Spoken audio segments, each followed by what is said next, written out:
Welcome back to Series Regular, the Hollywood Reporter's all-in podcast on genre television, currently focused on HBO's Watchmen. This week, we are diving deep into Season 1, Episode 4. If you don't like my story, write your own. And if you don't like my podcast, you can record your own. This one shall be co-hosted by the great Antonio in the Sky, my partner on this weekly Watchmen adventure. Antonio Mazzaro, to your merits, Mr. Mazzaro. You trying to put us out of business here, Josh? You're telling people to record their own podcast? I'm telling them to go 3, 2, 1, away! Crookshanks. Yeah, please, if you've got any dead clones lying around, this is the time to fire them away. Just get out of here. No. Yeah. Antonio and I, we are back for our 4th weekly Watchmen podcast. We're talking about Episode 4. If you don't like my story, write your own is the mouthy title here. Once again, here for Watchmen on HBO, airing Sunday nights. These podcasts coming your way as quickly after the episodes as humanly possible. Antonio, a truly wonderful episode of television to discuss. I see what you did there. Yes. It is definitely a truly very bad pun. Wonderful episode. We talked last week about how maybe last week's was the most Watchmen-like in terms of the graphic novel episode of Watchmen, the series. This may have been the least, because we have a character, Lady Trieu, who is not in the graphic novel so far as we know. We may theorize on that a little bit. Completely wholly the creation of the show, and she is such a significant part of this episode. She's at the beginning, she's there in the middle, and she's certainly there at the end. And time is on her side. She's tracking a lot of what's going on. So it was definitely, in my opinion, it was maybe the least Watchmen-like episode of the show thus far. Doesn't make it a bad episode. I enjoyed it very much. The intrigue certainly is brewing here, Josh. Absolutely. All right, so we're going to dive deep into this episode. If you don't like my story, write your own. Co-written by series creator Damon Lindelof and Crystal Henry. Directed by Andrei Perec, who is the cinematographer of the first episode of the series of Watchmen. Has directed a few episodes of Succession as well. Really excellent work there. Antonio, I'm trying to figure out where the right place to start is this week. As you mentioned, it's an episode that very prominently features this new character, Lady Trieu, played by Hong Chau. There's also, of course, everything that's happening with Jeremy Irons at the the Lord of the Manor sequences, which we can now call Adrian Veidt sequences, which is very, very exciting. But there's also so much action for Regina King, for Angela Abar, who is once again really, really front and center after last week's heavy dose of Laurie Blake, of Jean Smart entering the picture, bringing the iconic character from Watchmen, the comic book, to life on the show. For you, just kind of looking at like the sum total of this episode, what were some of the more standout aspects to you? I love the sequence with Regina King at the Heritage Center.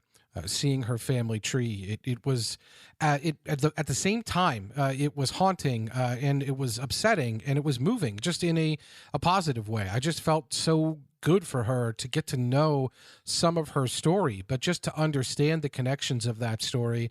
It was a lot. I thought it was really well presented, and I thought for a moment in the episode that filled in some blanks for her, but maybe we've yet to see how directly connected it is to the larger story of who killed Judd or what's going on largely in the series. Maybe not as significant as yet, but a great scene there that jumped off the page to me. And then, of course, the beginning had a similar sort of family motive. Lady Trieu basically comes out and says that legacy is so important. I would say that legacy was certainly a theme, or the theme, of this episode, but it may be that legacy is the theme of the whole series, Josh. I think that you could make that argument for sure, that we've seen that as a theme throughout every one of these episodes. It is certainly top of mind here throughout. Yeah, I mean, it's something that Will Reeves, the Louis Gossett Jr. character, who can stand, by the way, oh yeah, and is very imposing on his feet. His feet are fine, thank you very much. He's good to go. But that is something that he says to Angela, right, at the end of episode 2, I want you to know where you come from.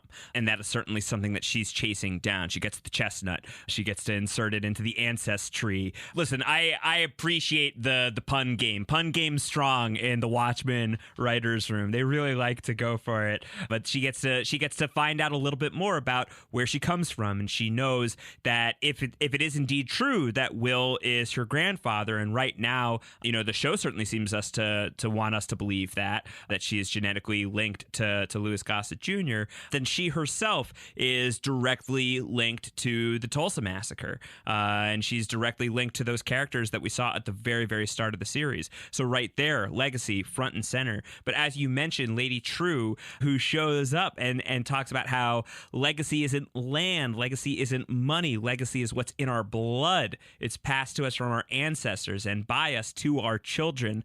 That feels like a very declarative statement about what's being explored here in the HBO drama. Definitely. And it's a legacy that's complicated. It seems like in the case of most of the characters, the ones that are alive and the ones that are dead, the ones that we've seen on screen earlier in the season or that we will continue to see. It just seems like it runs throughout. And the idea of legacy is also very meta, of course, because the show itself it owes its legacy to the great graphic novel that we've talked about here on this podcast, and that hopefully people have read or have read for the first time if they're taking this show in, or at some point will read. Because if not, you are at serious risk of huge Watchmen comic book spoilers. Yeah, we cannot stress that enough each Josh, and every week. I already did that half an hour ago. Yes. It's been done. Yes. But yeah, the legacy that the show owes to that graphic novel is so significant that obviously it's present and top of mind in everything that they're doing. So it is also very meta in a way. And there are some meta moments in this episode and in the materials that they presented supplementally from last episode that really speak to that the legacy is so front of mind in terms of what's happening here. So it makes a lot of sense that it would be tied into just everything that's really happening in this story. And certainly right from the jump, the story of the Clark family and their happy, if sad life, their lonely life a little bit, the fact that they love each other and can rely on each other the way that they can, and yet that they don't have a child and were unable to conceive. And it was something they clearly had wanted. Yes. Yeah, they clearly had wanted, right? There are eggs everywhere, and we're going to have to talk about yes. that. But my wife is triggered. Yeah, your wife, notable egg allergy. Yes. Not underreported. No. Your wife has an egg allergy. Correct. The eggs everywhere were there, and certainly Mrs. Clark's eggs were not viable, as Lady Trieu talks about. But they were viable to a point. Something happened. We meet Lady Trieu in this sequence, and we find out she made her money from advanced pharmaceuticals and biomedical tech and fertility clinics. So that's what she's about, at least ostensibly. But she's a trillionaire. She's building some kind of clock tower, and she really wants their house. So right away, there's some kind of mystery associated with Lady Trieu. But it turns out, it seems like she can also make babies from not viable eggs. Yes, she says that in advance of these negotiations, I took the liberty of creating your child. Excuse me?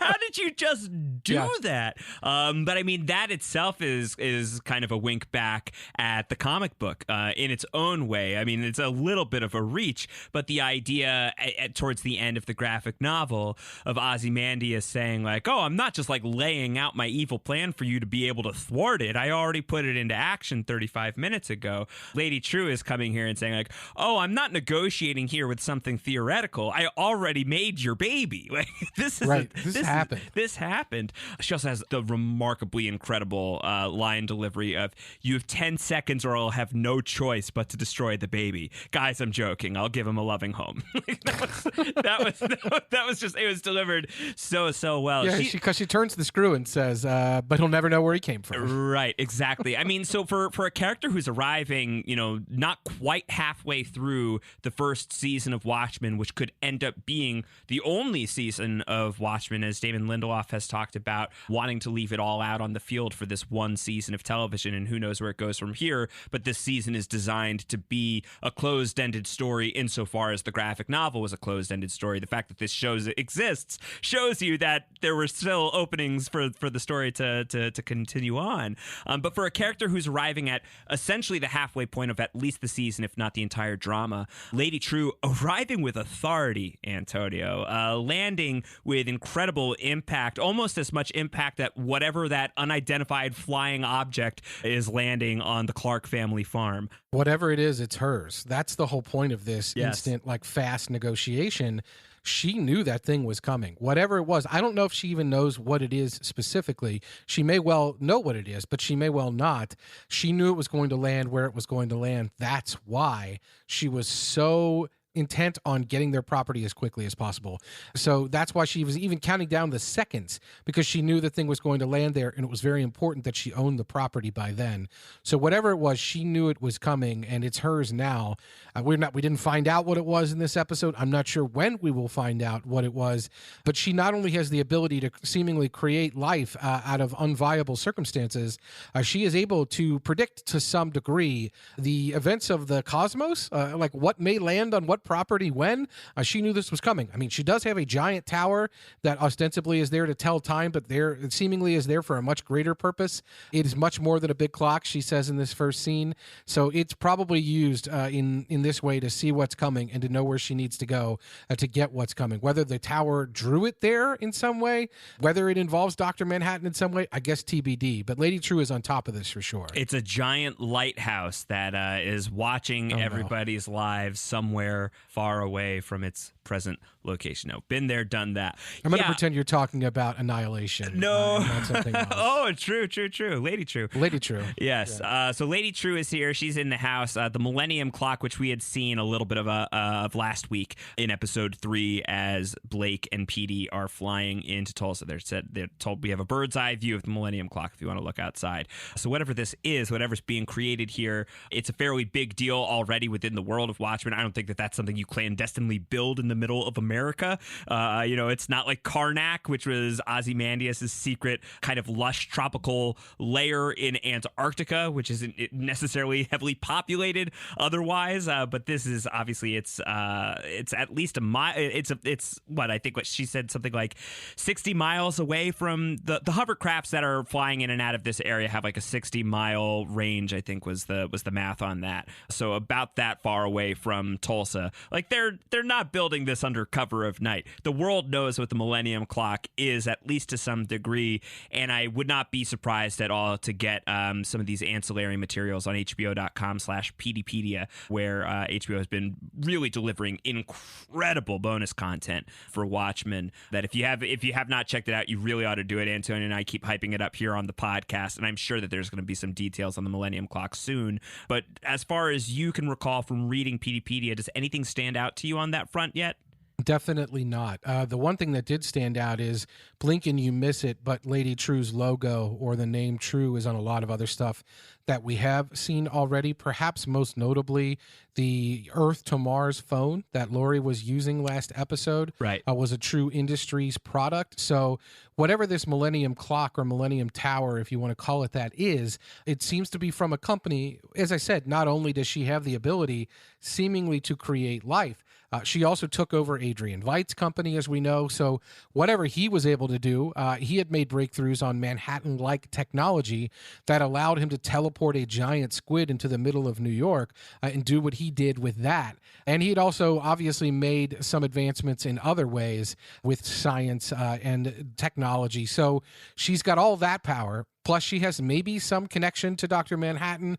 Plus, she has this ability to create life. Plus, she has some ability to see time in some way that she knows this space junk is coming down onto the Clark property. Lady Trieu's got a lot going on, for sure. What that tower is, ultimately, I'm sure we will find out. But do you find that it was in any way related to the circle that was around the Washington Monument that we saw in the background of the episode with Lori in D.C. previously? Or was that just a circle around the top of the Washington Monument? Well, they're both certainly very notable structures, and I was wondering the same thing. The thing that gives me some pause there is how the Millennium Clock is described here by Bian, who seems to be Lady Trieu's daughter, who, this is not a first sighting for her. We see her in episode 2 picking up the newspapers from Bunny Colvin, whoever he's playing, from the great Robert Wisdom, playing that role of the newsstand manager. So we've seen her before, and she's talking to Lori and Angela in this episode about the Lighthouse of Alexandria. That was the one I was talking about before,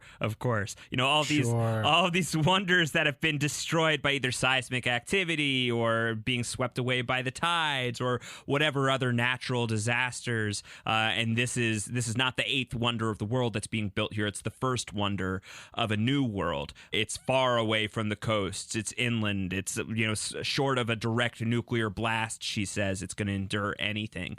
So this does not seem like this would be the same exact thing as something that already exists, such as the Washington Monument. But the circular arrangement at the top of the clock, I couldn't tell if that was just like scaffolding or if that is part of the design. And I would be inclined to believe that it's part of the design. Definitely. So as to what that means or where that connects, we don't know. It is interesting you remark about how, of course, moving it to inland Oklahoma, you don't have to worry as much about those significant magnitude earthquakes, or you don't have to worry as much about the ocean swallowing it up like these old wonders of the ancient world.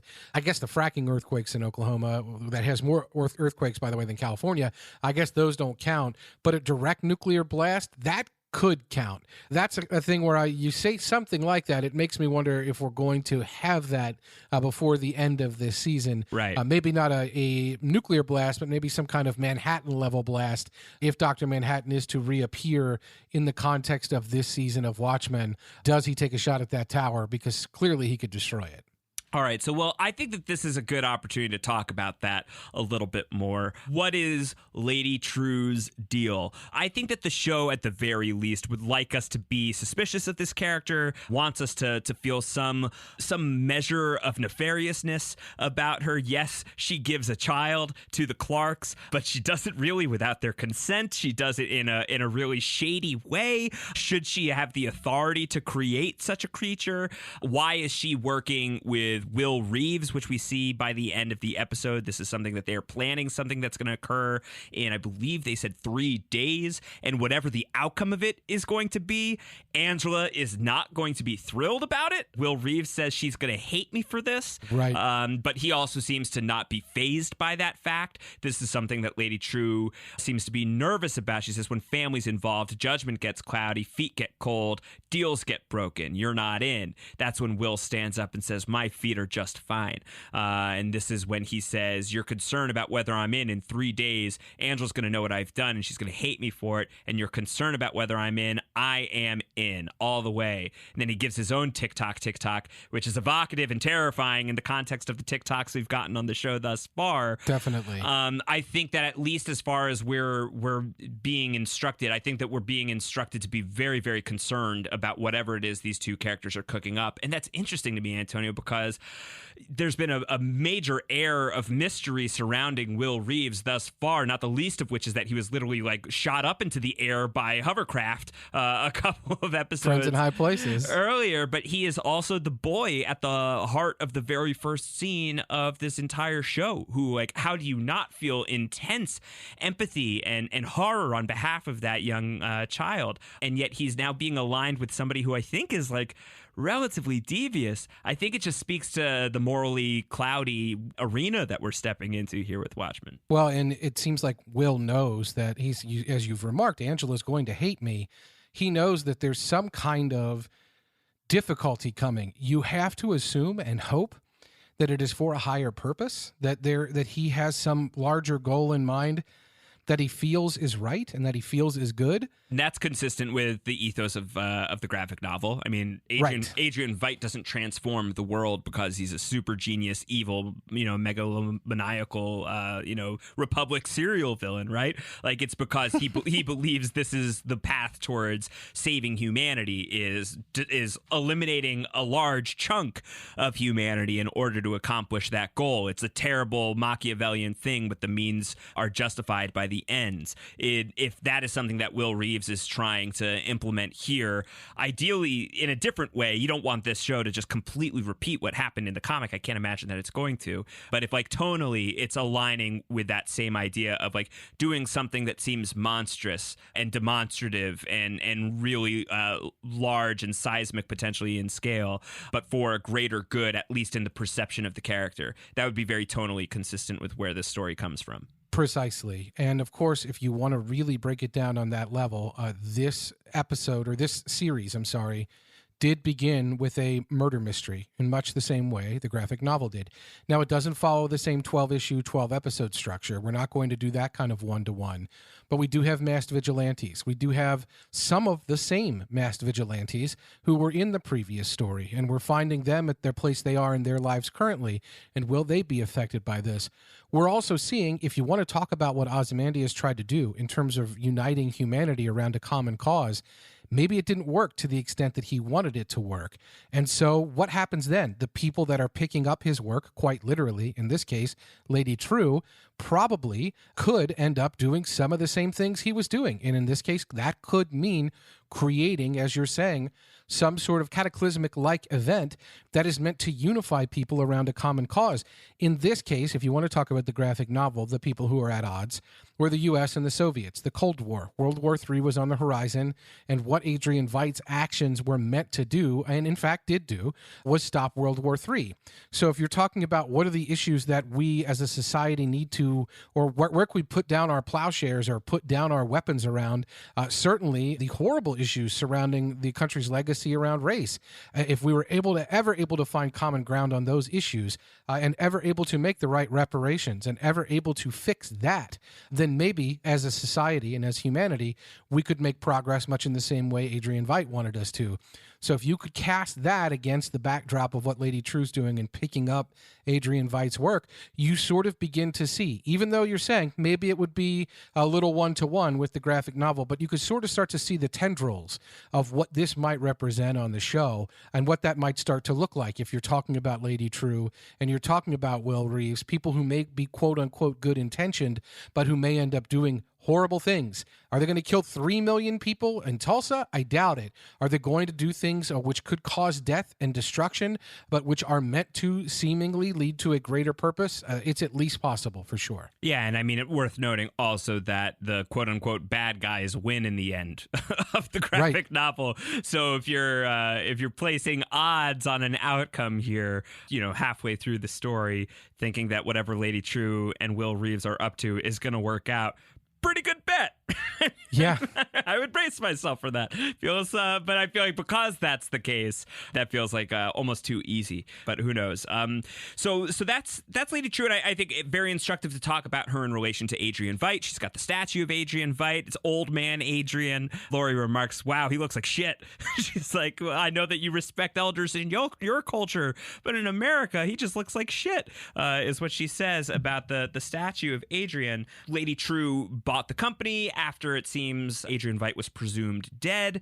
We know that Adrian Veidt is alive, or at least we expect that he is alive. The Lord of the Manor sequences this week gave us a better shape of the timeline there at the very least. Yes. Jeremy Irons, in his very Jeremy Irons way, purrs out the information that he has been in that place for 4 years, which I think a lot of people had been suspecting with the numbers of candles and the honeycomb cake expanding by one every single anniversary, not to mention his tone shifting ever so slightly after each and every passing year, if that was a year. So it would appear that he has been there for 4 years. So where is that in relation to where we are in the Tulsa story? That could be years ago, right? Like that could still be like 5 years earlier. I think the Peteypedia website indicates that Adrian Veidt disappeared in like 2010-ish, somewhere around there.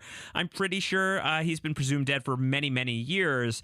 So is he, quite how long has he been gone for, I think is still in question. But Lady Trieu is at the very least very outwardly associated with that character. But how about some of the legacy characters, speaking of legacy, from Watchmen that she may also be associated with? We've talked about Dr. Manhattan as somebody. You've seen True Industries connected to the Dr. Manhattan phone booth. So at least optically, she seems to have this business running up that has this telecommunications notification with send your message to sweet old Dr. Manhattan on Mars. He'll be receiving your transmission shortly, and he will certainly, definitely, absolutely, no hoax, be listening to your words and take them to his big blue heart. You know, if you buy that, I've got a giant squid in New York I'd like to sell you. I've got something in a briefcase I could sell you. Yeah, absolutely, with the big blue glow.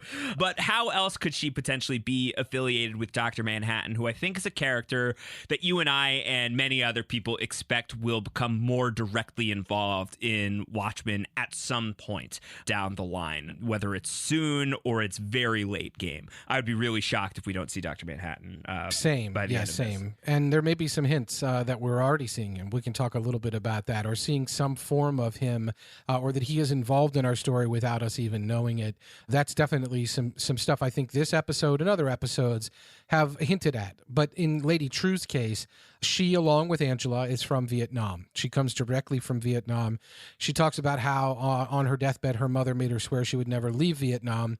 But Lady Trieu builds a vivarium in Oklahoma and basically brings Vietnam to Oklahoma with this climate-controlled atmosphere that she builds. So we know she's from Vietnam. And not unlike Karnak in Antarctica. Very similar. That Adrian Veidt is able to create. That's Right. in the comic book. He has this, lush paradise in the middle of the frozen continent. No doubt. And the statue then of Adrian Veidt is well placed there because of the direct connection with this Vietnam vivarium. But we also know that Angela came from Vietnam and that there is that legacy connection. We don't know the full story of Angela's parents passing away. Angela mentions it again in this episode that her parents died when she was very young. We know she's from Vietnam before it was officially a state, and we know she ended up back in Oklahoma, where seemingly she had some family roots that we find out in this episode. We don't know exactly why Lady Trieu is in Oklahoma overall. The idea that it's far from the ocean and maybe far from horrible seismic activity, it's a little appealing, but it really could have been anywhere. So why was it there? We don't fully know that yet. And why did she leave Vietnam? And if she was in Vietnam, there is, of course, the Vietnam connection to the graphic novel. In Watchmen, the graphic novel, the U.S. does not lose the Vietnam War. And the reason the U.S. wins the Vietnam War is we send Dr. Manhattan to Vietnam. And Dr. Manhattan is horrifying. I mean, Dr. Manhattan can make himself so huge, and he's a giant, big, blue, indestructible force that anyone's going to surrender, that you're going to win that war if he shows up there. He is the ultimate weapon. Superman is alive, and he is real, and he's American, and we send him there. But that's not the only thing he does in Vietnam. There is an incident in the graphic novel with Laurie Blake's father, the comedian, that, Josh, I think you think might be a little more connected to Lady Trieu than we know right now. Well, I think at the very least it's a possibility worth entertaining, especially as we're talking about legacy as it pertains to Watchmen, and what is the legacy of the comic book as it pertains to the show, and what are some of the legacies that are in play within the universe of the story. And if you want to connect Lady Trieu more directly to a character in the comic book, it's not impossible that she is the daughter of Edward Blake. It's not impossible that Lady Trieu is the daughter of the comedian. There's a sequence in the second issue of Watchmen, which is one of the two issues that Damon Lindelof tells the story of how his father presented him with the first two issues of Watchmen, told him, "You are not ready for this," and he read it anyway, and he read it again, and he read it again, and those issues formed the spine of a holy grail of storytelling for Damon Lindelof that has informed so much of what he's done across his career, not the least of which is now Watchmen. And in this issue, it happens starting in page 13. It spans page 13 to 15. This issue takes place primarily dealing with the comedian's death, his funeral, as some of the characters who you're going to come to know a lot better over the course of the graphic novel are mourning him, or remembering him at least, in their own ways. And it's flashing to first memories, like Adrian Veidt remembers his first meeting ever with Edward Blake. Night Owl remembers being off on a mission with Edward Blake. Dr. Manhattan remembers a time when he and the comedian were in Vietnam, and Richard Nixon comes to Vietnam, and it's 1971, and mission accomplished, and the war is over, and they're coming home, and the comedian, who's a very nihilistic, terrible human being, is talking about how nihilistic and terrible he is, and how he cannot wait to get back to America and leave all of this behind. And a woman comes to him, and Dr. Manhattan being with him, this woman comes to him. She is pregnant. She is pregnant with Edward Blake's child, and she is indignant and furious and upset with the comedian for for probably just his general awful behavior, but specifically because he's saying he's going to leave and he's not going to do anything to help, and he's very, very cold and callous about it. And she attacks him. She attacks him with a broken bottle. She slashes him across the face and says, "I think you'll remember me as long as you live."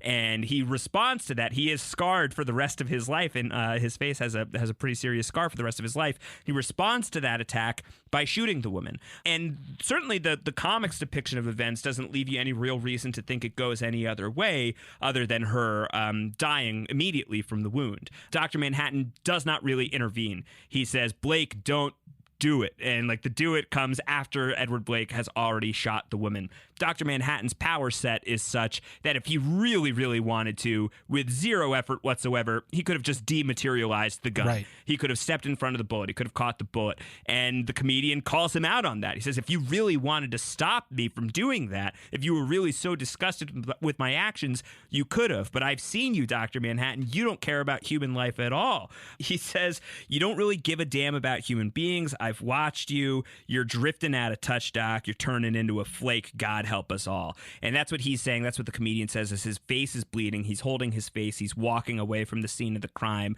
The next panel is Dr. Manhattan standing over the woman who is on the ground. And then the final panel of the page 15 of issue 2, is back at the funeral, Dr. Manhattan in the same position.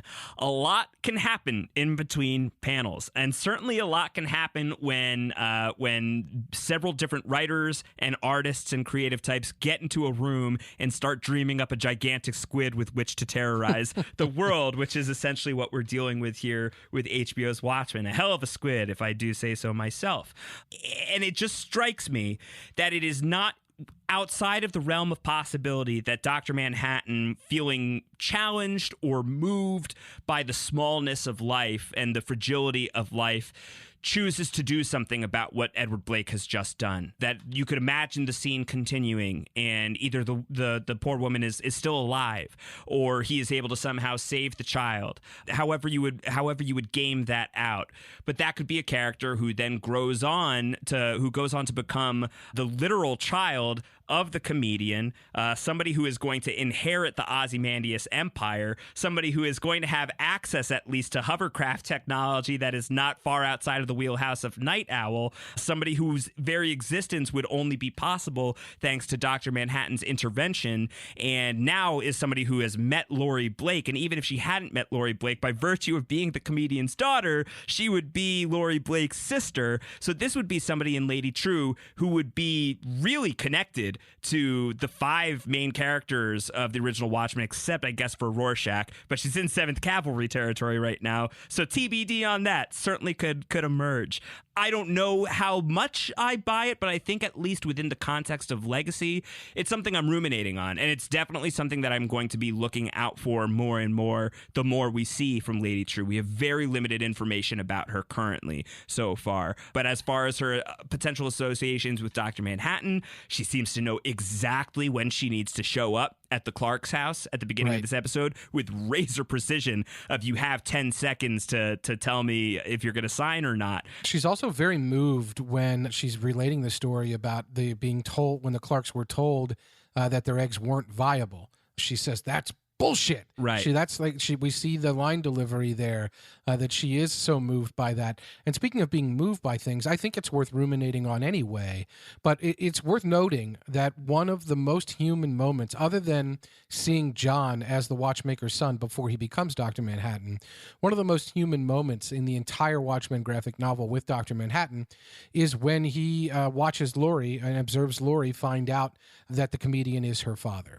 That's a moment that really snaps John back into a little bit of a touch with humanity, that he's not just this guy who's distant and on Mars and seeing time in all these ways. When Laurie is moved and emotionally taken back by finding out that the comedian is her father, that touches John, and that brings the John out of Dr. Manhattan in such a way. So it is, I think, a little bit similar to the moment when he calls it a thermodynamic miracle. A thermodynamic miracle, as Laurie Blake mentions in this episode. episode. And one of the arguments against like Dr. Manhattan brings Lady Trieu into the world essentially by saving this baby from certain death after this woman is shot. One of the arguments against that is like, does that weaken the thermodynamic miracle moment of Dr. Manhattan feeling so moved by Laurie and deciding like once he sees her reaction to finding out that she's Edward Blake's daughter, that this is worth fighting for Earth again. This is worth fighting for humanity again. But it would connect it even more. Like it would almost make it even more of a thermodynamic miracle, right? I mean, maybe a little bit less, maybe a little bit more, a couple of degrees of Kevin Bacon, that like he had a moment like this earlier in his life, right? Like he would have had this moment 15 years earlier in his life where he saved a child, where he allowed, he allowed himself to intervene. He allowed himself to use his powers to care about this person who was dying before him and brought them into existence. And then seeing Laurie Blake now, or Laurie Jupiter at the time, having such a severe emotional reaction to finding out who her father is, John himself could be seeing that moment and realizing, oh my God, that's the same father of this kid I saved. Right. So there's ways to connect it. I think it could be like a little bit controversial for people who are like very, very ardently, Oh, it will be for sure. Right. Yeah. If they're very ardent fans of the comic, this is a hill many people will die on. Yeah, but I think too far, if it's true. I think a lot of people already at this point. Of course. There's been plenty of reasons to guess what? They should, if they don't like the story, they can write their own. I think write your own. I think you probably ought to have tapped out by now. But it's something that I'm watching. It's something I'm open to. The sand in the hourglass that Lady Trieu has looked to me like it was blue. I don't know. Like I went back and looked at it. It's not my screen. True rhymes with blue. Yeah, my screen could use some color adjustment. Exactly. That is definitely that's probably the deal breaker. That's the Kobayashi mug for sure. Me in the shower, the case cracker. But I feel like there may be some there. So certainly worth chewing on. Maybe something, maybe nothing. But as we're just kind of surveying this mystery person right now, it's just a theory to put into the brain at the moment. And even if the John or the Dr. Manhattan of the graphic novel, who does seem distant, doesn't seem like the same kind of guy who would have, maybe he saved Lady Trieu and then wasn't involved in her life throughout her being raised in Vietnam, or maybe he saved the mother and Lady Trieu was born and Dr. Manhattan didn't really play a role. And that's all well and good. Something happened. She was clearly able to get into a position where she was able to take Adrian Veidt's company. Was that with Dr. Manhattan's assistance or not? Was she somehow affected, or does she have some kind of special knowledge of the world because of Dr. Manhattan's intervention, if she were the product of that? I don't know. It's also possible just from a legacy standpoint. I'm guessing from a flashback-oriented creator that at some point we probably are going to see some level of Vietnam. We're going to see some history there. And if we do see that, are we going to ultimately see a story with Lady Trieu that doesn't directly connect or share DNA with this moment from the comics from issue 2, but it is at least loosely linked in terms of legacy, in terms of our legacy, because clearly that woman in Vietnam was not the only innocent person who was killed by American forces in Vietnam. Clearly the atrocities that we perpetrated on the people over there, and that innocent people suffered across the board being over there. They don't just live or die on whether Dr. Manhattan was involved. And what we hear in the story later, which I certainly interpreted when Lady Trieu's daughter has the nightmare and she wakes up and she's got the IV in her arm, and she comes out later and she says to Lady Trieu, I was having a dream about walking through a village. We walked so far, the village was burned. My feet still hurt. Right. I interpreted those to be Lady Trieu's memories. Yeah. And if those are Lady Trieu's memories, they're being transmitted in some way, maybe via some of Lady Trieu's pharmaceutical technology to her daughter through an IV. It sounds like with the pills that is what Will Reeves wants to do in some way with Angela, that he wants her to find out who she is. Lady Trieu says the pills are a passive-aggressive exposition and too cute by half, and Will Reeves says, is that why you're doing the same thing to your daughter? So that's the link there, I think, to that moment, because Lady Trieu's happy that her daughter had that nightmare. She says good when it's all said and done. So to me, I do think that's what's happening. So if those are Lady Trieu's memories, they don't have to be directly linked to Dr. Manhattan to have the emotional power of our legacy and our connection to Vietnam and the connection this story has to it. But she certainly, Lady Trieu, seems to have those memories in her, or maybe they're being shared from Lady Trieu's mother. Maybe Lady Trieu was able to capture those at some point, and like Will Reeves with his pills, these are going to be memories that are connected in a much deeper generation, not just Lady Trieu's generation. So TBD, I suppose, but I do think that that's what the connection is there. They're either her memories or they're her mother's memories, and they're certainly directly linked to that era when the comedian and Dr. Manhattan were there. So the legacy is going to be front of mind, even if it's not the direct legacy from those specific panels in issue 2. I think it's definitely worth ruminating on for that reason, because we do have that connection overall, generally speaking. And I think that's the same or similar to what's going on here with the Will Reeves story, of course. We don't get much Will Reeves in this episode, but if you go back and you think about Will Reeves from the first episode, when we see the Greenwood sequence and everything that was happening in 1921, and now we're linking that with the acorn and everything that happens with Angela and learning the family tree here in this episode, those atrocities don't have to be directly real people. Now, they will be linked to Angela, but we see, I think some of the more powerful moments with those are when Angela's, for example, walking through and we have the hologram of the firefighter, or we have the woman there. We just hear people that were having a normal day before all of this happened, and then she walks through people in Klan masks. So this legacy is real, and it is in our DNA directly, in Angela's case, with Will Reeves, but it's in our DNA as a people and as a country, and so it doesn't have to be from issue 2 for it to be powerful, in my opinion. Just to stay on Angela and to talk through some of what she goes through in this episode, and it'll link us back to Lady Trieu eventually at the very least. So much has already been said about how fantastic Regina King is. Period. End of sentence. So much has already been said about how fantastic Regina King is as Angela Abar on Watchmen. Period. End of sentence. But so much still needs to be said about those things, especially in this scene where she goes to the ancestry and there's just this look of, because she's so tough, so often she's so powerful. She's somebody who could knock you out with, one punch. But she's got her costume on. She's in full Sister Night mode. She's broken into the cultural center. She's called it in a way that's bending the rules. But I for the life of me, my breath hasn't been taken away by a line read the way when the voice is asking her if she wants to know more about her ancestors, and she just says, yeah, okay. Like, there's just like a way she kind of like chokes on the words. Like, she's caught off guard at how much she does want those answers, at how much she does want that, even though where she ultimately lands with it in the space of this scene is, looking at the young child version of her grandfather, Will, and saying, you're not dead. You disappeared. 100 years from now, you're going to roll back into Tulsa and blow my life up and then disappear again. You said you wanted me to know where I came from. Now I know. So wherever you are, leave me the F alone. Like, very harsh things, but very like pained things to say. And so much I think is revealed in that moment where she does say, like, yeah, I want to know. Definitely. I'm loving her work on this show. Sister Night is such an excellent character, and there's a lot of really great characters and dynamic people on this show. And episode 3 was a really great episode, especially as somebody who wanted to see some of these characters from Watchmen in more of like their what happened to them after Watchmen context. But I'm so glad that we spent so much of this episode refocusing on the person who is clearly the heart of this ensemble, and that is Regina King as Angela Abar, aka Sister Night. Definitely. And you're, I think, right to observe that the nuance in the performance of Regina King is so strong. There is that great shot when she's by the ancestry where she crouches and her face aligns with young Will's. And young Will is just a little boy there. And so seeing that little boy and seeing his parents and finding out that you're directly connected to this awful massacre has to be a kind of moment that blows Angela over. And as you say, she sort of hunches her back up a little bit and says what she says about Will in that moment. But later she admits to Cal, like, she's kind of operating without a net here. She's flying blind to an extent. She's kind of making it up as she goes along. So she was at the cultural center. Why? Because she's just kind of doing what she feels is right to do in the moment.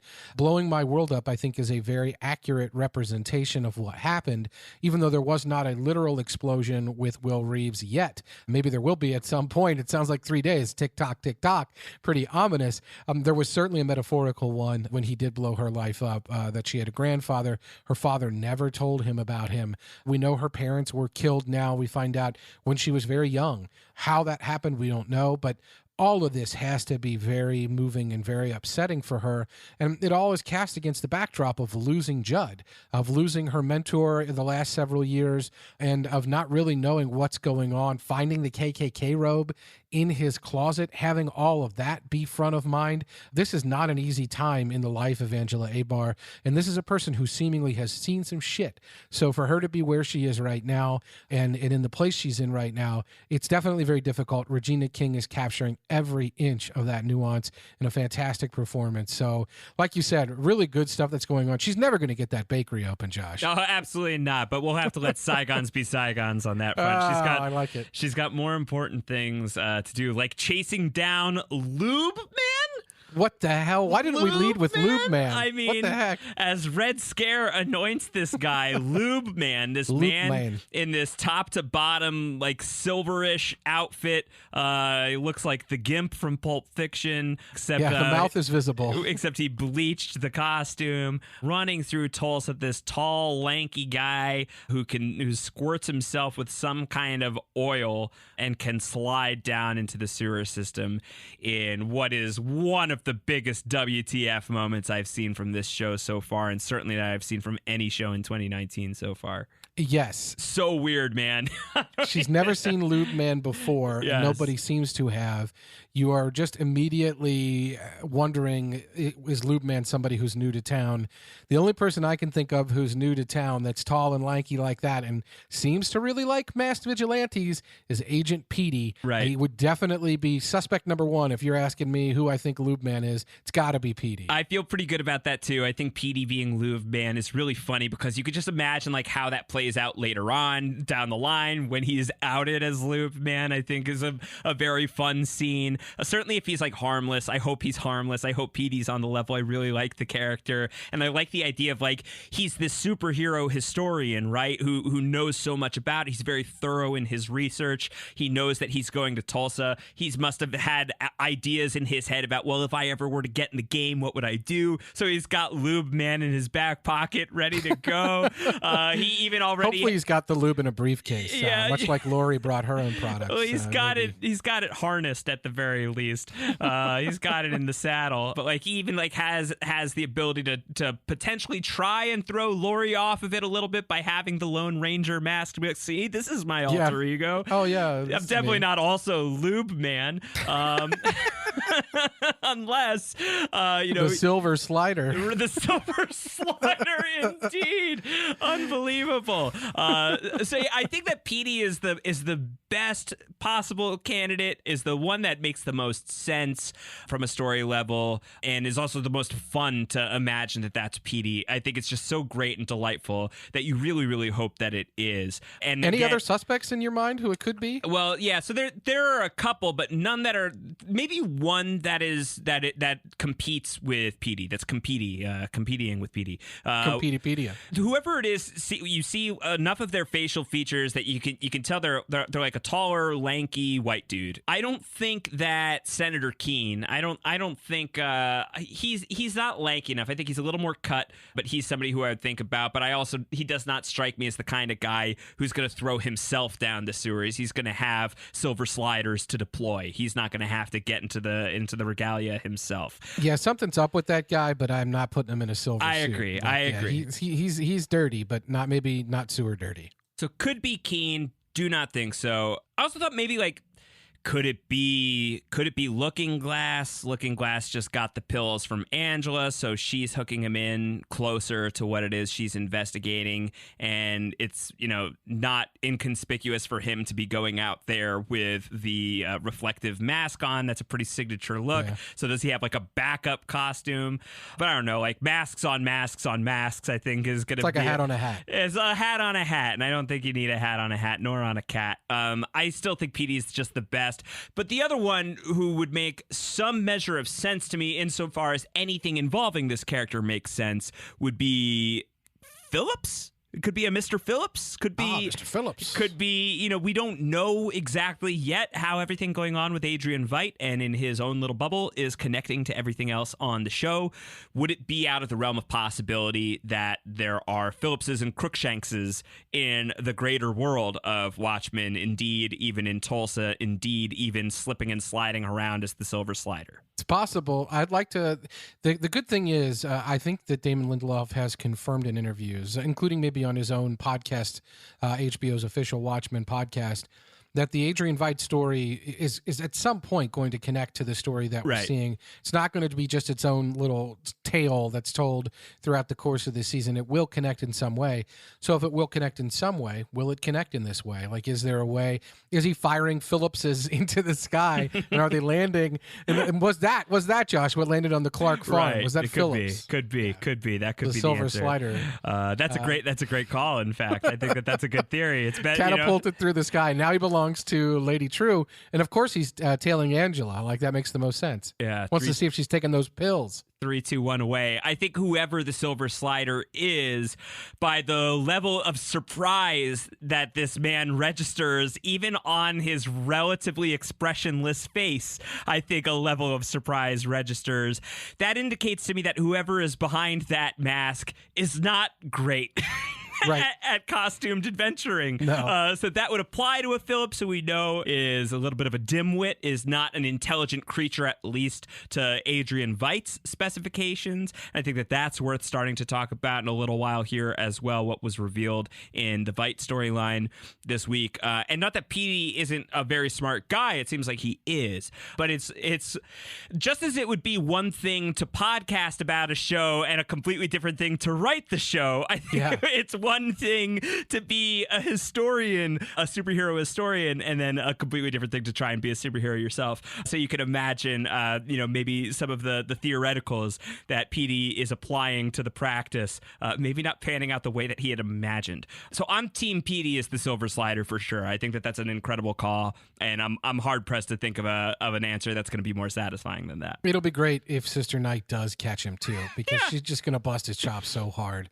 And Lori, the disappointment with Lori will be great too. It will be glorious, unless she's deployed him is not impossible. Like, tail Angela. I'm suspicious of Angela. Go keep eyes on Angela. Interesting. If you really want to get your masked adventuring on, here's your chance, Petey. There's versions of that you can imagine playing out, especially as we see in this episode. Lori is filling in for Judd, right? Like, she's in charge of Tulsa PD right now. She's sitting in the man's desk in his chair. It's not going over great with the rest of the folks at the station.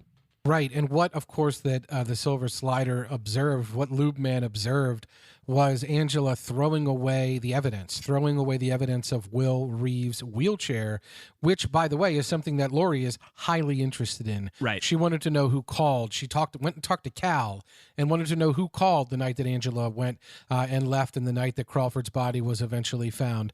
She wanted to know, she's already found the wheelchair tracks. She found Will Reeves' prints in Angela's car. So she's all over this, and she's all over the details. The idea that Angela would be caught with that wheelchair that she destroyed and threw away, the very wheelchair that was linked to the death scene, would be extremely significant. Now, I don't think the Silver Slider would have been able to obtain that evidence. It looked like it was driving away, but he at least saw her throwing something onto some kind of truck from the overpass, maybe a garbage truck. So that is, if you're saying maybe Lori was involved, that could be a key element of this for sure. I like the idea of Phillips, though, because something insane is going on with Adrian Veidt. We say this week to week, and it is crazy that on an episode with Adrian Veidt literally pulling babies, like nascent or just like newborn children clones out of a moonlit lake, wherever he's is. He's literally like fishing for fetuses. That the Lube Man sailing into the sewer is somehow crazier. But it is. This is insane, though. This fishing for fetuses is insane. Crab traps.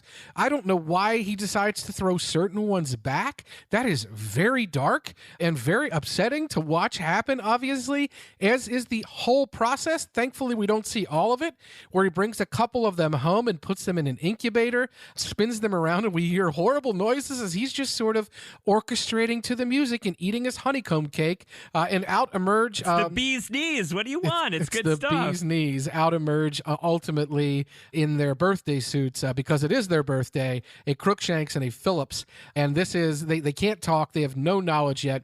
But Adrian Veidt reveals some key details here. He says, like, I am not your creator. And he basically says, you're a flaw. He describes them as a flaw. In this thoughtless design. Like, the design is thoughtless. Design. Yeah, yes. He's criticizing whatever. So seemingly the world he's in is designed by someone.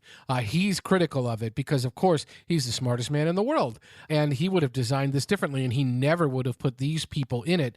But here we are. He's dealing with them. He finds them. He's bringing them back to life. Josh, he's bringing them back to life in part because there's a room full of dead BODYS. Yes, he had a rough night, is his excuse. He had a sister night. Yes, he had a rough sister night. There's just like slaughtered bodies everywhere. BODIES. You see yes, obviously, lost shout out. Right. You see the fourth candle in the honeycomb cake. He's going to say later as he's catapulting dead Phillips and Crookshankses into the air, 4 years. Another lost reference. 4 is the magic number. 4 years since I was sent here. In the beginning, I thought it was a paradise, but it's not. It's a prison.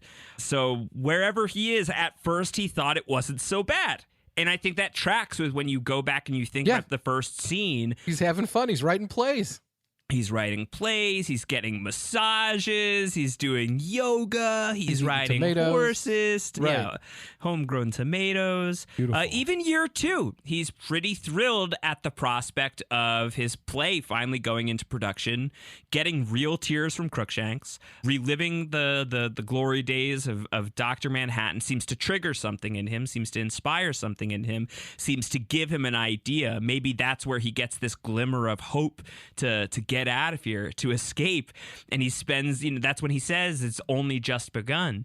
Then he spends what you imagine is the next year building that armor that we see him deploy in episode 3, and that doesn't work so well. And he's not getting the proper materials because the game warden is being very strict about where Adrian is allowed to go. And now here we are, presumably a year on from that moment, and things just have not advanced so well. Like last we saw him in episode 3, he's putting on the Ozymandias costume. He's looking himself in the mirror like, yeah, you're the man, you're the guy, you're going to go do your Ozymandias thing, this is going to be fine. But when we see him in episode 4, he's at the lowest of lows that we have possibly seen. So this past year has not been kind to him. So he thought it was a paradise. He thinks it's a thoughtless design.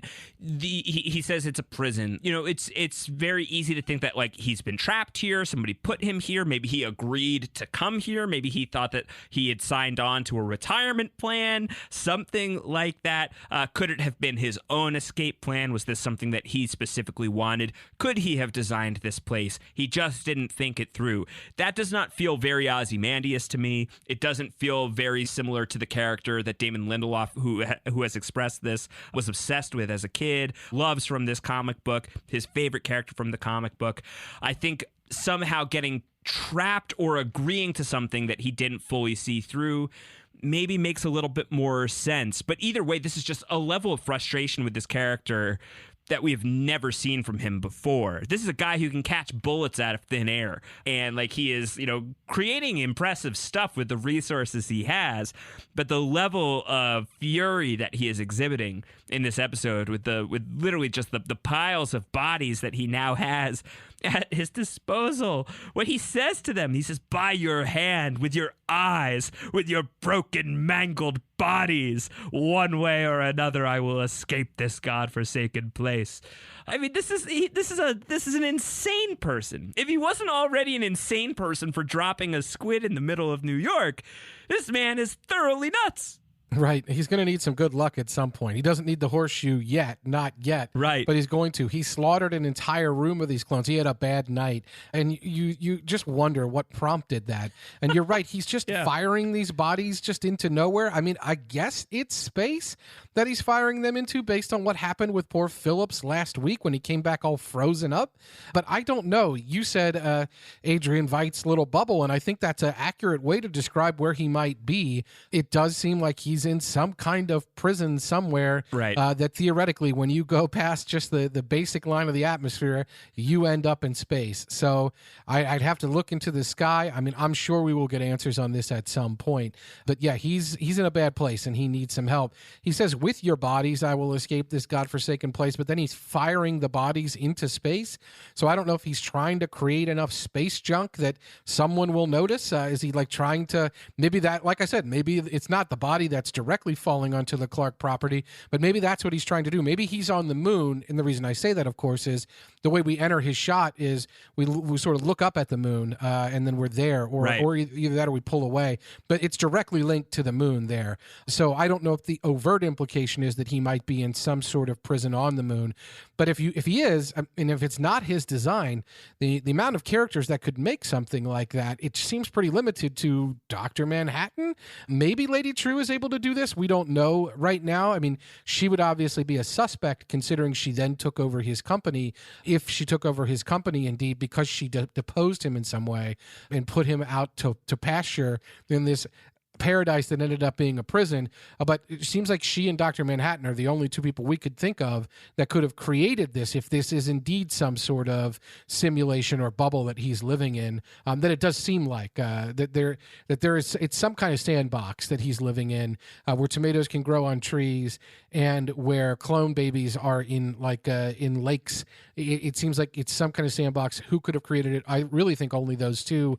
So I guess TBD where he ends up. But yeah, he's at the end of his rope, quite literally, and not Phillips at the end of his rope. The one interesting thing to me is that right before we get to the Veidt scene, when we're looking at that statue of Adrian Veidt in the Vietnam vivarium, when Laurie Blake remarks that he looks like shit and he looks so old, Lady Trieu uses the present tense and says, he is old. She doesn't say he was old, which we know in the course of the show that Adrian Veidt is presumed dead. She uses the present tense is old as though she's sure that he is presently is old. And that's the part where I'm wondering, does she know something more? And is that therefore why she says is instead of was? So TBD on that, but I didn't want to let that go without mentioning it. There are a few other quick hits here, unless you have anything else about Veidt. No, only other thing that I really wanted to add was you actually just brought us back to it, is Lady Trieu saying he is old. And I would just love to spend a second in that scene and how awesome that moment is, where she says, oh, well, there's an old saying from my childhood. Yes. And then she speaks Vietnamese to Angela, knowing that Angela will understand what she's about to say. And it's a coded message, and Angela's able to speak back, both of them like in the queer presence of Laurie Blake. You know, what I love about it is obviously like that's just, it's very pulpy and cool. Like it's just a very cool moment. But I think it speaks so much to the intelligence of everybody in that room. It's a very clever thing for Lady Trieu to do. It's a very like hardened, serious response from Angela, who doesn't blow her cover, who now knows something more than Laurie knows. And I think it speaks to Laurie's intelligence too, in that like it's very hard to get one over on Laurie Blake. So for them to have to like kind of like embark on like this like very secret public conversation, you know, like that's the way that you have to outfox the artist formerly known as Silk Spectre. So I loved that moment. I thought that was a really, really clever scene. And Dracarys, like it's at least possible that Laurie Blake can herself speak Vietnamese. Totally, absolutely. We don't know exactly what happened when she was the comedienne, if you want to say that she was, in the time period when she and Dan were avenging around, or if her link to the comedian, her father, means that at some point she connected to Vietnam. It is another state of the United States, so at least the opportunities would be there. It's entirely possible that she does speak it. I think you're right about Lady Trieu being on top of things and probably knowing that she can't. in knowing that Angela could, but it's at least possible. I think that Laurie can speak Vietnamese. We know she asked questions about Vietnam. She certainly had some questions for Cal, which is something I wanted to get through before we finished up with the podcast. Angela and Cal met in Vietnam. It seems like that is revealed here. Angela is upset, of course, that Laurie has questioned Cal when Angela was not there, and she's bracing Cal a little bit. Cal is reading, Josh. What book is he reading here? He's reading Things Fall Apart, which is the same novel that this episode gets its title from. No, it's not just Damon Lindelof shouting at the angry Watchmen fans, if you don't like my story, write your own. It is a line directly I hope it's from... at least 25%. I'm sure that, like many things, it is serving multiple purposes. But that's a line from that novel. That novel has a huge place in our timeline, not just in the timeline of this show, but in our timeline in our world as well, as being a significant piece of African literature in the English language. Angela spoils it and says that a character hangs himself in it. And of course, the connection to Judd, we know a character was hung. Whether or not that is going to be as overt or not, we don't know. Right. But at least the title comes from that novel. And Angela spoils the novel because she's ginning up for a fight, which she says, like, I'm looking for a fight. And Cal says, I know. And what we find out is that Angela and Cal met in Vietnam, and Angela asks Cal, did you tell Laurie about your accident? And Cal did not, and Angela thinks that is good. Cal also supposedly hates lying, and yet we do see him have no problem, and I'm not saying this is a lie, but maybe this is part of his hates lying thing. Earlier in the episode, when their daughters ask about if Uncle Judd is in heaven, and there's a fight between Topher and his sisters over whether Uncle Judd is in heaven or not, Cal says heaven's not real, Josh? Yeah, he settles the matter. Heaven's not real. Before he was born, he was nowhere. Then he was born. Then he lived. Then he died. Now he's nowhere again. And Angela's like, nowhere? And he's like, what? You know, that's the truth. Who wants waffles? Me! Which is just a great moment. It's just so good. So we're getting a lot of Cal. We're getting we had speculated earlier that there may be something up with Cal. He goes missing right in the moment when we see the flashback to the White Knight. We don't know how he escaped harm and danger in that moment. There are other moments throughout that are just a little bit that seemingly like there's something maybe going on with Cal. It seems like Angela is in charge here. We don't know what his accident was. We don't know why he hates lying. What do you think might be going on? What are some possibilities with Cal here? Really hard to say. Like, if we have a limited amount of information about Lady Trieu, I almost feel like we have even less to go on with Cal other than he loves Angela. He survived the White Knight. We don't know how. We don't know how he survived the White Knight. That seems like a key detail that's missing. How Angela was shot and she wakes up in the hospital. We don't know what happened between the shooting and her waking up. We know he doesn't like lying very much. We know he does not believe very much in any kind of an afterlife. We can assume, based on his actions, that he very much loves Angela and is an incredibly supportive member of the family unit. But he's not so far like a very drawn out character beyond that. And that it just does make me think about some of the characters who were really important in the grand scheme of Watchmen, but maybe didn't seem very important right away. Adrian Veidt would fit that bill. I don't know how you get like Cal Abar into being somebody who's like so deeply and thoroughly involved in the vast and insidious conspiracy at the heart of the HBO adaptation of events, but it's not impossible. I'd be very sad about that. I don't know that I would love it. I'd have to be convinced. I think a lot of people would, in terms of like how that connects. But at this point, we just don't know enough about him beyond performance. And on that scale, in the closet, you mean? The closet apparently is the room where it happens. Is what we've heard. No, but I think Yahya Abdul-Mateen III, he's playing Cal. Ironically, somebody with some masked experience coming into Watchmen, having played Black Manta in Aquaman. He's going to be in the reboot of The Matrix and The Matrix 4. This is somebody who can hold his own in the genre, and here he is playing just like really like a solid, reliable guy. And I really like him. Like, I really love Angela and Cal, and I really love seeing this dynamic. I think, sadly, this is not the dynamic that you typically see in a genre story like this where it's the matriarch of the family who's the superhero and the patriarch who is like the supporting husband who's like, yeah, whatever you need, I'm here for it. I love that dynamic. Certainly rings a lot more true to my marriage. My wife is definitely the superhero and I am not. So I've seen her nun outfit. It's great. It's crazy, isn't it? Yeah. So, I love that. And I hope that holds true. And I know in speaking with Regina King about this project in our interview that I posted a couple weeks back now on thr.com/Watchmen, she talked about how Cal is like the one person she can be really true around, that she can be herself around. Everybody's got that one reliable, solid person. And I hope that stays true for Angela Abar. I'm concerned that it won't. I am too, and I'm concerned about whatever this accident is. If we go to the graphic novel, the main accident that we see is the accident that creates Dr. Manhattan. I don't know that Cal is obviously a big blue man who lives on Mars. Cal has talked about with Angela about Dr. Manhattan. We know he's on Mars. We know he can't take human skin.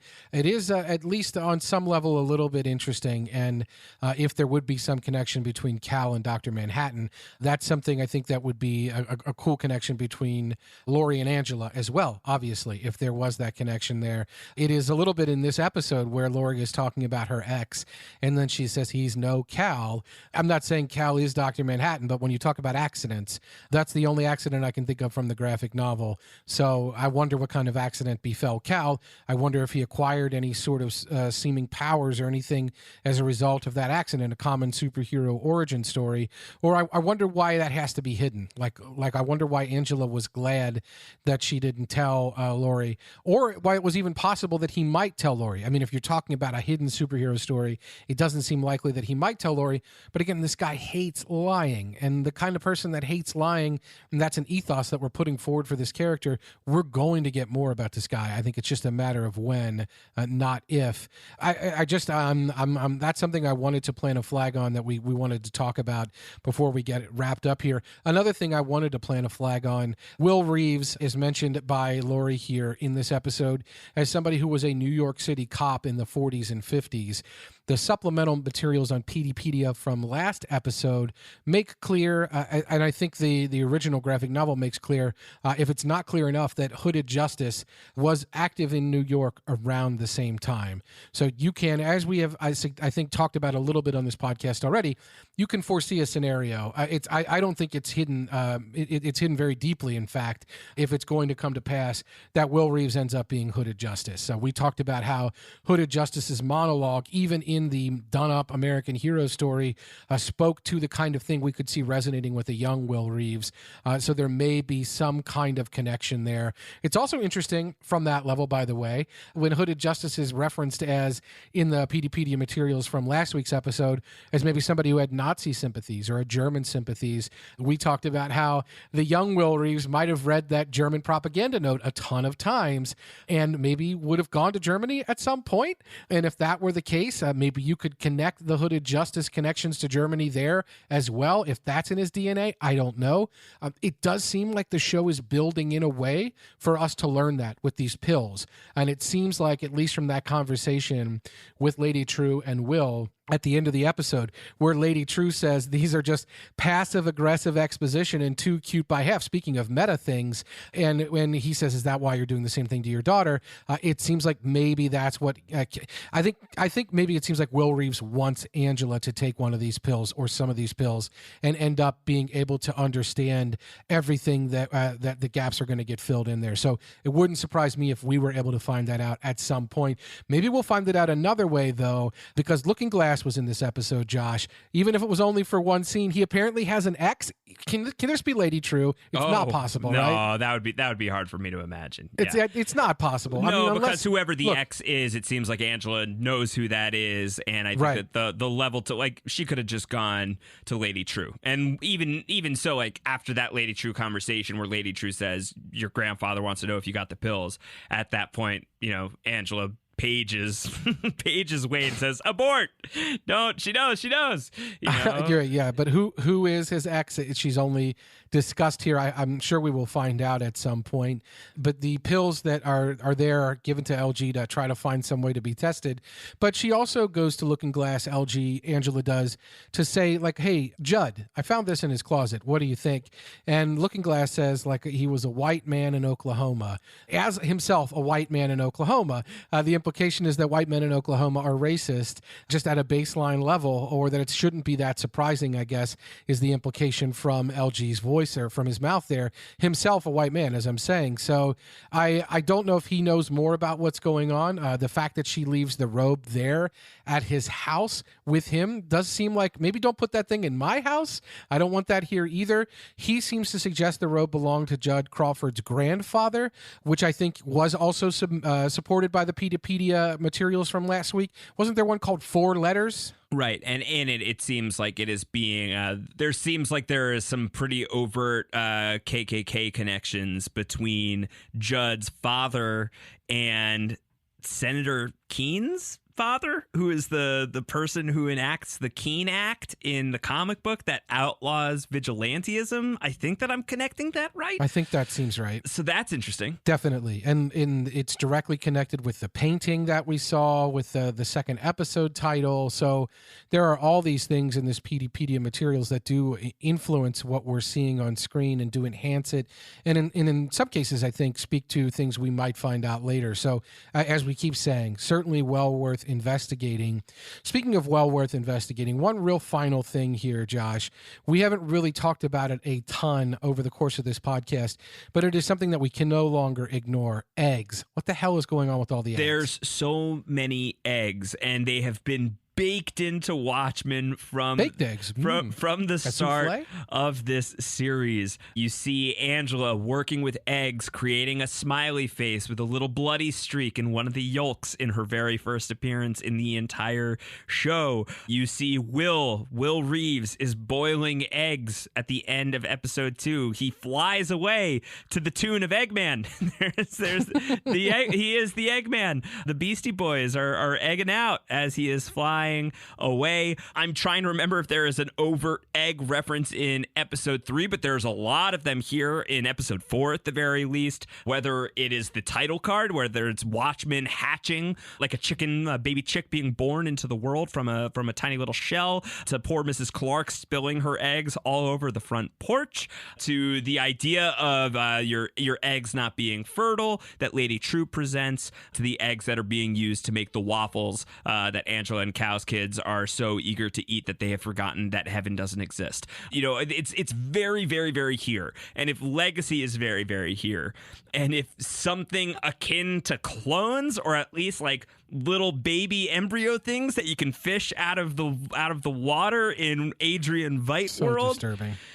What is this all connecting? And so I wonder about this. I wonder what the eggs are meant to represent. I think it's something that we'll be able to crack in deeper detail the further into the show we go. But they are absolutely everywhere. And as I have mentioned already a couple of times now, I'm very trained to keep an eye out for eggs on anything, because my wife, the great Emily Fox, is allergic to eggs, and she also grew up raising chickens, so she knows what a good and healthy egg looks like. The more orange the yolk, the better, the healthier the chicken. These yolks on the show are fairly yellowish, but I think that that's more in line with the Watchmen color, so you can forgive it ultimately. But why are they here? Why are they here? And why is there so much about legacy? And why is there a veritable army of Phillipses and Crookshankses and a river, a lake filled with little babies as well?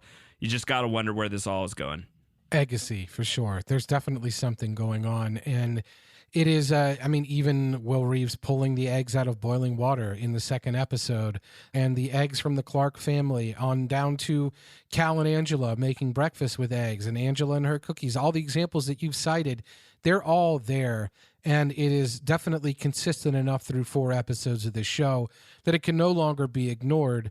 There are little hints throughout, of course, the graphic novel about, there are little visual cues in many ways about what we might be seeing, whether it's something underneath a tarp or whether it's a painting of something that we see. We see things in some hint form before we see them in their final form. So we could be approaching something where eggs are going to play a much more significant role, and maybe that's what's going to go tick-tock, tick-tock, as you're saying, in 3 days. We don't really know, but the eggs have been there throughout. And at this point, like we said, one is a thing, two is a pattern, or three or whatever. Like three is a pattern at this point. Like we've seen enough eggs in the show that we can't ignore it. So we didn't, and we're going to talk. We talked about it here. We're on egg alert even more so than you normally are with Emily Fox, and I'm on lawyer alert. Honestly, Josh, I want to try to invalidate that contract that Lady Trieu had been signed. Yeah, you want to help out the Clarks. Easy to invalidate it. They were under duress. Whatever Phillips or Dr. Manhattan or space junk that fell on their property, I want it to belong to them. It's clearly worth more than $5 million to Lady Trieu, right? So it must be something significant. That contract was signed under duress. It would never stand up. Yeah, but I mean, if Lady Trieu is connected to Dr. Manhattan somehow, and if Dr. Manhattan, who basically exists at any point in time, can see into the future, knows where he, feels 30 years ago as if it were right now, could he say to Lady Trieu, you will be at this place at this exact time, and you're going to buy this piece of property because that's what's always happened, and it's happening right now. And so she knows that that is where she needs to go. That's how time works for someone as powerful as Dr. Manhattan. Is that how she knows to go to the Clarks family property at the start of this episode? Just makes you wonder. What did you make of the transition between the Clark farm and Greenwood there after that meteorite fell? I'm just recalling that now. Was it just you think it was just a dramatic flare? It wasn't meant to say that this farm becomes Greenwood, or is No, I don't think so. Yeah, I think that that's taking place now, or at least now-ish. Relatively close to the now. I don't think that like is meant to be like that piece of property turns into like the downtown Greenwood that we see so prominently. Lady Trieu the show. Looks the same age. Her daughter looks the same age. Right. I don't think they are ageless wonders. I think it's taking place around the same time. I thought that it was a great transition. It's a very cool transition, and it could be as simple as that. Or the other thing that I was thinking is like if there is more of an overt Dr. Manhattan connection between Lady Trieu and Dr. Manhattan, we're now transitioning to the site of where we last left off on Watchmen, of the middle of town with one of those Watchmen, with one of those Manhattan phone booths that Laurie was using through so much of the episode. So is it just like a subtle way of connecting the two characters? I think it's a little thin. I think ultimately for me, it's just a really cool shot.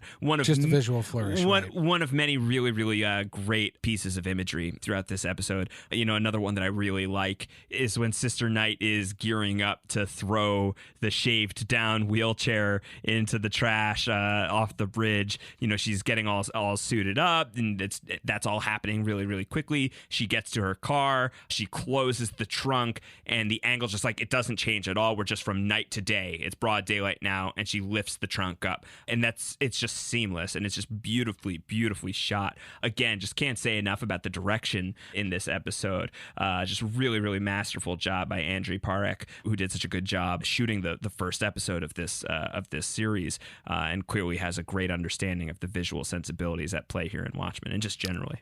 Definitely. And not just the way that the episode was constructed, but the beginning, the music, Islands in the Stream, as good as it gets. But then Irma Thomas, Time Is on My Side, also as good as it gets at the end. That show now has been in like at least 3 HBO shows by my count, that song, Time Is on My Side, and it was in The Sopranos, and it was in Treme, and now it's in Watchmen. So it is a good old standby for HBO, perfectly used here. Just a couple quick things from my notebook. Lady Trieu really likes elephants. Her timer has them. Her coffee mugs have them. Could be something, could be nothing, but definitely something that jumped out to me. Speaking of something that could be something, could be nothing that jumped out to me, when we see Angela's family tree with Will Reeves, what we don't see was the other little baby that was with Will Reeves when he emerged from Greenwood and walked away at night with the town burning behind him and the car having wrecked and him walking away. carrying a baby. I'm not sure if that baby was meant to be a sibling of his at that point or not, but that baby did not show up on the family tree. So it could speak to erasure, the kind of thing where we don't even have records of the thing we don't have records of for so many people and so many cultures that were just erased. Or it could be something else, but there's no sign of that baby on the family tree there, and I wasn't sure why. I guess that could be something we find out, or it might not be. It could be, like I said, the erasure thing. I love the scene where Laurie notices Angela in full Sister Night costume and says, "Hey, cool costume." She hates masked vigilantes. So Angela has a little problem with her secret identity in this episode. Laurie immediately notices it, obviously. The senator also knows Josh, and I don't know if this is something that will come back. He encounters Sister Night in the police station, refers to her as Angela. His aides are right there behind him. If I'm Sister Night, I wouldn't want all these people knowing who I was. That's sort of the point of wearing the costume and wearing the mask. So kind of an uncomfortable moment there for sure, that the senator knows who Angela is in Sister Night. And then finally, LG, he's an amateur photographer, Josh. When it rains, the squid, he likes to go up above ground and just take their pictures right before they die. And what does he say about the squids? He says, like, oh, these poor bastards have 30 seconds of life and they're dying the whole time. Yeah. What a sad existence for the squids. Yeah, or the people who we have more time, but it's the same story. So LG has an interesting outlook on life. I love the way that Tim Blake Nelson delivers the lines. It's so fantastic. He's excellent. He's excellent. He's incredible. So I really like seeing him, even if in a limited way here. First time we've seen him without his mask on at all.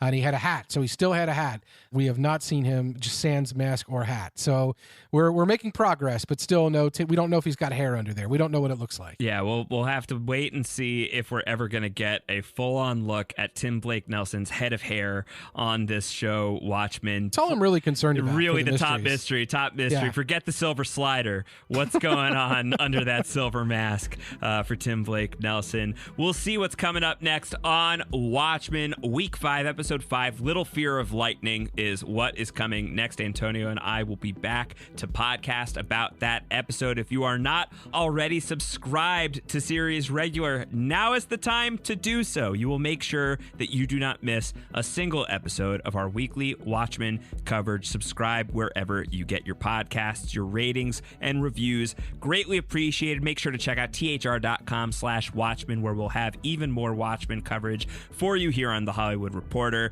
Antonio's on Twitter. He's at AC Mazzaro. I'm on Twitter as well, at Round Howard. Anything else, Antonio? No, that's it. I really enjoyed this episode as usual. I'm loving Watchmen. Can't wait to see next week's. All right. Take care, everybody.